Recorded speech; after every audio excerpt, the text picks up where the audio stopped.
দর্শক, ঢাকা বিশ্ববিদ্যালয়ের রাজু ভাস্কর্যের সামনে কফিন মিছিলের আয়োজন করেছে বৈষম্য বিরোধী ছাত্র আন্দোলন। ৩৬ জুলাইয়ে শহীদ হাসানের জানাজা শেষে আওয়ামী লীগ নিষিদ্ধ গণহত্যার দাবিতে তাদের এই মিছিল। তথ্য সংগ্রহে সেখানে আছেন সহকর্মী নিবিড় সাহা।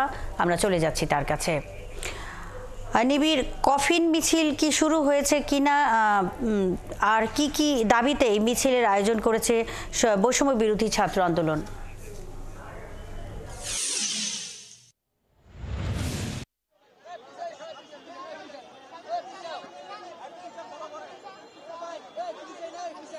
মুন্নি, আসলে এখানে বাদ জুমা কিন্তু রাজু ভাস্কর্যের সামনে কিন্তু আসলে এই যে শহীদ হাসানের যে জানাজা সেটি কিন্তু আসলে শুরু হওয়ার প্রস্তুতি নেওয়া হচ্ছে এবং এই মুহূর্তে কিন্তু প্রস্তুতি বলা যায় যে প্রায় সম্পন্ন হয়ে গেছে এবং অল্প কিছুক্ষণের মধ্যে এখানে যে জানাজা সেটি আসলে অনুষ্ঠিত হবে এবং জানাজা শেষে যে শহীদ হাসান মিয়া তার যে মরদেহ সেটি আসলে তার পরিবারের কাছে হস্তান্তর করা হবে এবং সেটি তার পরিবারের সদস্যরা তার বাড়ি যেহেতু ভোলাই, তো সে ভোলাই নিয়ে যাবেন বলে আমরা জানতে পেরেছি এবং এই শহীদ হাসানের মরদেহ পরিবারের কাছে হস্তান্তরের পরে কিন্তু যে আওয়ামী লীগকে নিষিদ্ধের দাবিতে, ফ্যাসিস্ট আওয়ামী লীগকে নিষিদ্ধের দাবিতে যারা আসলে এই গণহত্যার সাথে জড়িত যে সংগঠনটি, সেই সংগঠনকে নিষিদ্ধের দাবিতে কিন্তু আসলে এখানে কফিন মিছিল অনুষ্ঠিত হবে।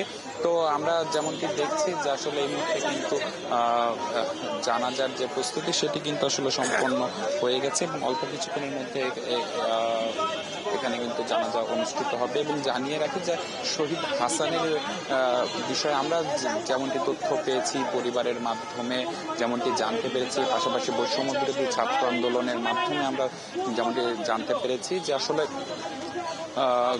গত আগস্টের 5 তারিখ যখন দেশ যখন আন্দোলনে উত্তাল এবং আন্দোলনের এক পর্যায়ে নিবিড় সাহা, আপনি আছেন সেখানে। কফিন মিছিলটি যখন শুরু হবে তখন নিশ্চয়ই আবারও আপনার সঙ্গে আমরা সংযুক্ত হব। দর্শক, ঢাকা বিশ্ববিদ্যালয়ের রাজু ভাস্কর্যের সামনে কফিন মিছিলের আয়োজন করেছে বৈষম্য বিরোধী ছাত্র আন্দোলন।